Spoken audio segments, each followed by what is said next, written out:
Bonjour, c'est Florian pour le site IT Connect. Aujourd'hui, nous allons parler de l'outil Windows Terminal et je vais vous montrer quelques trucs et astuces par rapport à ce logiciel. Alors, il faut savoir que la première version stable est disponible depuis le 19 mai 2020 pour cet outil qui est disponible directement et gratuitement depuis le Microsoft Store sur un PC en Windows 10. Donc, l'objectif de l'application, c'est de regrouper les différentes consoles et invites de commande dans une même interface avec un système d'onglets pour pouvoir accéder facilement de l'un à l'autre et en ouvrir plusieurs en même temps. Alors, tout d'abord, on va commencer par voir comment modifier la configuration.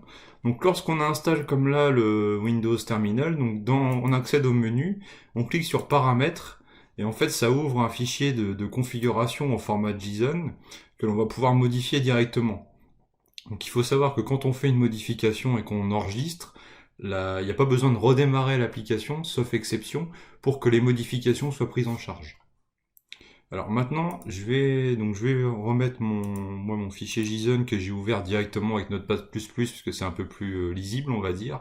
Alors il faut savoir que le fichier JSON, settings.json, est stocké dans les applications data de l'utilisateur dont la session est ouverte actuellement. Donc je vous mettrai éventuellement le chemin dans la description de la vidéo, mais vous pourrez retrouver aussi ce détail dans l'article associé. Alors il faut faire attention quand on modifie un JSON, c'est que quand on a un bloc comme ceci, il faut penser à mettre une virgule à la fin de chaque ligne, sauf sur la dernière ligne qui, elle, doit rester sans virgule. Donc c'est vraiment une syntaxe propre à JSON. Et aussi quand vous ajoutez un chemin vers un fichier, comme ici un chemin vers une image de fond d'écran. D'ailleurs, j'ai fait une vidéo dédiée à la personnalisation de l'image de fond dans Windows Terminal, que je vous invite à consulter si ça vous intéresse. Pour le chemin, donc il faut bien utiliser des slash et non des anti-slash. Sinon, vous allez avoir une erreur lors du chargement du profil. Donc il y a ces deux petites subtilités à savoir. Et ensuite, au niveau des profils, donc on retrouve un bloc profil ici qui contient un sous-bloc default. Ce sous-bloc default contient tous les paramètres communs à l'ensemble des consoles. Parce qu'en fait, chaque console dispose de son propre profil. Ici, si on regarde, on a un premier profil pour Windows PowerShell. Et toutes les options définies dans la partie default vont s'appliquer automatiquement sur tous les profils. Et si on veut utiliser des options communes et faire une exception sur le profil d'une console spécifique, on peut préciser l'option dans le profil de la console, ça va faire comme une surcharge du paramètre, et c'est vraiment la propriété, quand elle est définie au niveau du profil de la console, qui va s'appliquer. Donc voilà pour les quelques petites précisions concernant la modification du fichier settings.json. Maintenant, nous allons voir la partie personnalisation. Alors, on va commencer par le thème graphique. Alors Microsoft met à disposition sur son site en fait différents thèmes graphiques, donc que je vous mets à l'écran ici. On peut voir qu'il y a différents modèles inclus en fait ici, tout en sachant qu'on peut créer son propre thème en intégrant ce bloc-là dans le fichier JSON, et après il faut s'amuser à définir l'intégralité des couleurs. Si vous voulez partir directement sur un modèle inclus, en fait on va devoir utiliser cette propriété. Alors cette propriété, on va la définir du coup soit dans le bloc default, si on veut utiliser le même thème pour toutes nos consoles, que ce soit du PowerShell, de l'invite de commande, ou du shell Linux via le subsystem for Linux de Windows 10. Donc on va le définir ici, mais on pourrait le définir également au niveau de chaque console. Si on veut ce thème-là pour telle console et un autre thème pour une autre console, on peut définir vraiment au cas par cas. Donc ce qu'on va faire, c'est qu'on va intégrer du coup l'option Color Scheme dans la partie ici globale. Donc actuellement, on peut voir que mon shell ressemble à ceci. Si je modifie donc le schéma, le thème, donc là je rajoute bien une virgule. Et ici, donc je rajoute ma propriété Color Scheme avec le nom du thème que je veux utiliser. Donc là, je sauvegarde et je retourne aussitôt dans mon terminal. Et là, on peut voir que mon thème a changé. Donc là, j'ai utilisé un thème prédéfini et intégré par Microsoft au niveau de l'outil Windows Terminal. Alors, pour aller plus loin et avoir vraiment des shells très colorés, très personnalisés, Il y a notamment l'outil Powerline qui peut être utilisé. Donc, je vous mettrai le lien dans la description vers la documentation de cet outil. Donc ensuite, on va pouvoir personnaliser le curseur. Donc pour personnaliser le curseur, on a tout simplement une option qui s'appelle Cursor Color que l'on peut venir ajouter ici. Et par exemple, là, c'est pour définir un curseur de couleur orange. Et donc on va penser aussi à remettre la virgule sur la ligne d'avant, parce que si je mets pas de virgule ici, ça considère que c'est la dernière propriété du bloc, ce qui n'est pas vrai, puisque je viens d'en ajouter une autre. Donc dans ce cas-là, j'aurai une erreur. Donc on ajoute bien la virgule, j'enregistre, et là on peut voir que mon curseur est bien passé en orange. Donc comme je vous ai dit, les modifications sont directement prises en compte, il n'y a pas besoin de recharger l'application. Et si j'ouvre un nouvel onglet en invite de commande par exemple, on peut voir que mon curseur est également en orange et que le thème que j'ai choisi tout à l'heure de manière globale est bien appliqué aussi sur l'invite de commande. Alors maintenant, il faut savoir que pour définir le code couleur, on doit s'appuyer sur les couleurs, les codes couleurs au format hexadécimal que l'on utilise notamment sur le web, donc avec un dièse suivi de 6 valeurs derrière, donc en hexadécimal comme je vous le disais. Maintenant, ce qu'on va voir, c'est que on peut donc supprimer la demande de confirmation quand on veut fermer l'application. Donc là, si je veux fermer l'application, il me demande voulez-vous fermer tous les onglets. Si on part du principe que quand on ferme, on veut que ça ferme tout sans nous demander de confirmer, on peut ajouter une option dans le fichier settings. Donc dans le fichier settings, en fait, on va devoir ajouter l'option qui s'appelle Confirm Close All Tabs.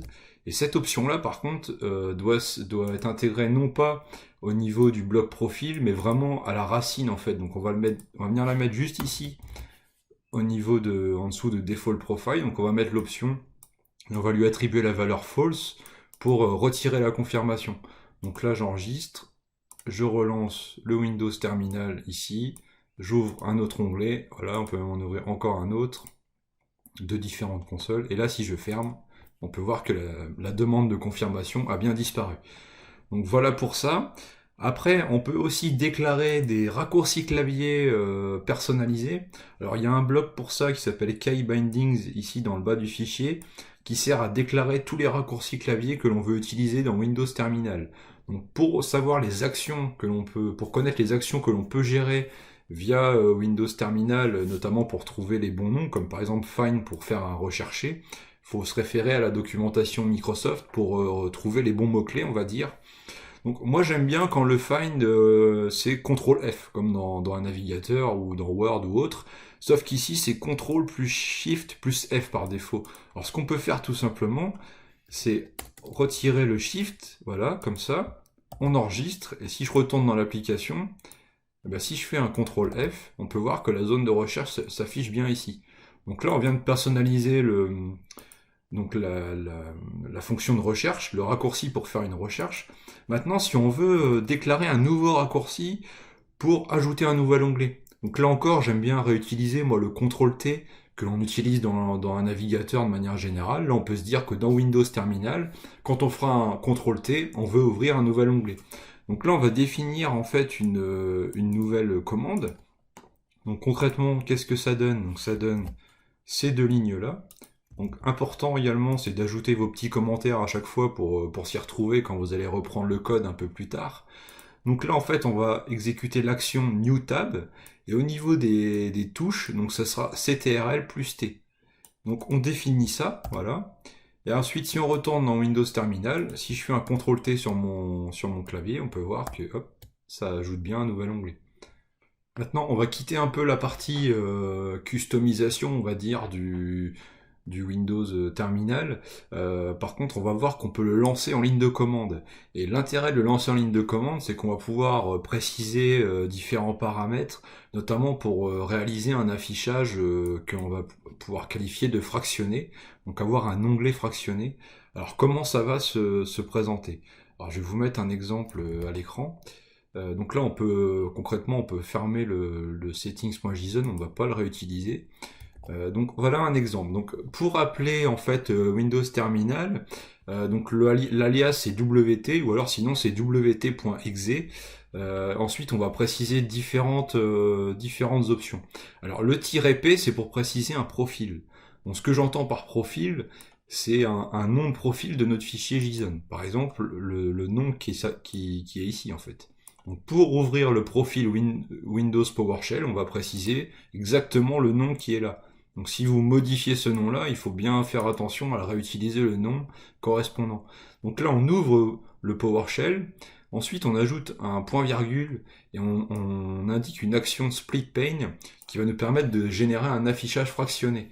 Donc là, on fait un affichage fractionné avec le Windows PowerShell cette fois-ci, et on refait une autre action. Donc on aura trois consoles à l'écran avec l'invite de commande. Alors si j'exécute ça sur ma machine, concrètement, donc on peut le lancer directement dans l'invite exécuté ici. Si je lance ça, et ben en fait, il me lance sur ma machine un affichage fractionné de Windows Terminal avec les trois consoles que je lui ai demandé, PowerShell, Windows PowerShell et l'invite de commande ici en bas à droite. Donc voilà pour ça.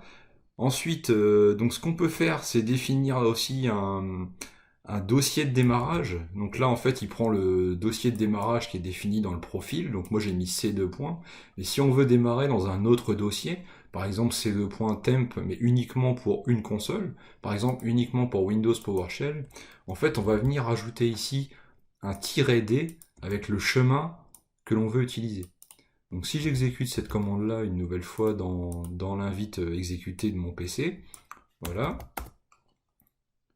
Là, on peut voir qu'il a bien ouvert le Windows PowerShell directement dans C2.temp et les autres sont restés sur C2 points puisque c'est défini au niveau de mon settings.json. Donc voilà pour ça. Ensuite, on peut également utiliser les raccourcis WT comme ça pour ouvrir un Windows Terminal avec déjà plusieurs onglets. Donc ce qu'on va faire, c'est toujours appeler un premier profil, et cette fois-ci, on va utiliser l'option New Tab avec un "-p" et le nom du profil à ouvrir. Donc là, il va m'ouvrir PowerShell et un deuxième onglet avec Windows PowerShell dedans. Maintenant, si on veut définir l'onglet que l'on veut qui soit actif à l'ouverture, donc on va utiliser ensuite l'option Focus-Tab et on va lui préciser en gros l'index de l'onglet, sachant que le premier onglet correspond à 0. Donc concrètement, en mettant ça, il va m'ouvrir deux onglets, PowerShell et Windows PowerShell, et l'onglet qui sera actif, ce sera PowerShell. Donc on va faire tout de suite un essai. Voilà, donc je mets bien ma commande ici, j'exécute. Et là, on peut voir que j'ai bien mes deux onglets et le PowerShell qui est actif puisque j'ai indiqué que c'est l'onglet avec l'index 0 qui doit être actif. Et mon onglet Windows PowerShell qui lui est bien présent également. Donc voilà pour ça. Donc moi j'en ai terminé avec la partie démonstration en tout cas. Vous pouvez retrouver l'article associé avec toutes les astuces que je mettrai notamment à jour s'il y a des nouveautés intégrées dans les versions futures de Windows Terminal. Puis ça vous permet aussi de retrouver toutes les lignes de code que je vous ai présentées tout de suite dans la vidéo. Donc j'espère que ça vous a plu. Maintenant c'est à vous de jouer, à vous de vous amuser à customiser vos consoles PowerShell et Unix et autres pour avoir un Windows Terminal qui vous plaît et qui vous motive à faire du scripting en tout cas j'espère. Et puis je vous dis à bientôt et on se retrouve pour de nouvelles vidéos.